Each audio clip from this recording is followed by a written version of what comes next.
Hi hello నమస్తే welcome to 108 నేను మీ లక్ష్మణ్ని. Boss మహారాజా రవితేజ దర్శకుడు సీను వైట్ల మధ్య ఉన్న బాండింగ్ గురించి ప్రత్యేకంగా చెప్పనక్కర్లేదు. రవితేజ నటించిన నీకోసం సినిమాతోనే సీను వైట్ల దర్శకుడిగా అరంగేట్రం చేశారు. ఇలా వీరిద్దరి కాంబినేషన్లో మొత్తం 4 చిత్రాలు వచ్చాయి. ఇక దుబాయ్ సీను, వెంకీ సినిమాలకు అయితే ఇప్పటికీ అదే క్రేజ్ ఉంది. ఇక వెంకీ రిలీజ్ సమయంలో థియేటర్లో ఫ్యాన్స్ చేసిన హంగామా అంతా ఇంత కాదు. అయితే తాజాగా ఈ చిత్రం గురించి ఓ ఇంట్రెస్టింగ్ న్యూస్ వైరల్ అవుతుంది. వెంకీ సినిమాలో హీరోయిన్ గా స్నేహ చేసిన సంగతి తెలిసింది. అయితే ఆమె చేసిన శ్రావణి పాత్రకి మొదట్లో అసిన్ను ఎంపిక చేశారట. కానీ అనుకోని కారణాల వల్ల ఇది సాధ్యం కాలేదు. దీంతో చివరికి స్నేహను ఈ పాత్ర కోసం తీసుకున్నారట.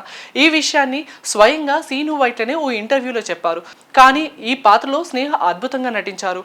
రవితేజ కాంబోలో వచ్చిన ప్రతి సీన్ ఆడియన్స్ ను ఎంటర్టైన్ చేసింది. ఇక ఈ చిత్రంలో ట్రైన్ సీన్ కి సపరేట్ ఫ్యాన్ బేసే ఉంది. ఇప్పటికీ ఈ సినిమాలో ట్రైన్ సీన్ మాత్రం చూసి హాయిగా నవ్వుకునే వాళ్ళు ఎంతో మంది ఉన్నారు. ఆ రేంజ్ లో ఈ ట్రైన్ సీన్ పేలింది. రవితేజ బ్రహ్మానందం ఏవిఎస్ మధ్య జరిగే ఈ కామెడీ ట్రాక్ గురించి కూడా సీను వైట్ల కామెంట్ చేశారు. నిజానికి ఈ సీన్ ఇంత పెద్ద హిట్ అవుతుందని ఎవ్వరూ ఊహించలేదట.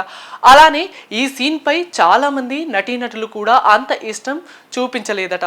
ఈ కామెడీ ట్రాక్ ఎక్కువ టైం ఉండటం, ఒకే కంపార్ట్మెంట్ లో అంతసేపు సీన్ చూపించడం ఆడియన్స్ యాక్సెప్ట్ చేస్తారా అని డౌట్ రేజ్ చేశారట.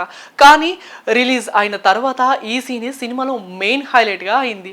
ఇక ప్రస్తుతం సీను వైట్ల గోపిచంద్ తో చేయబోయే సినిమాతో బిజీగా ఉన్నారు. ప్రస్తుతం ఈ చిత్రం షూటింగ్ దశలో ఉంది. ఇక ఈ చిత్రంలో కూడా ఇలాంటి ఒక ట్రైన్ సీన్ ను రాసినట్లు సీను వైట్ల చెప్పారు. వెంకీ సినిమాలానే ఇది కూడా పెద్ద హిట్ అవుతుందని సీను వైట్ల నమ్ముతున్నారు. ఒకప్పుడు వరుసగా సూపర్ హిట్ సినిమాలు తీసిన సీను వైట్ల పరిస్థితి ప్రస్తుతం ఏం బాలేదు. దీంతో గోపీచంద్ తో తీసే సినిమా హిట్ అవ్వడం ఆయన కెరియర్ కి చాలా ముఖ్యం.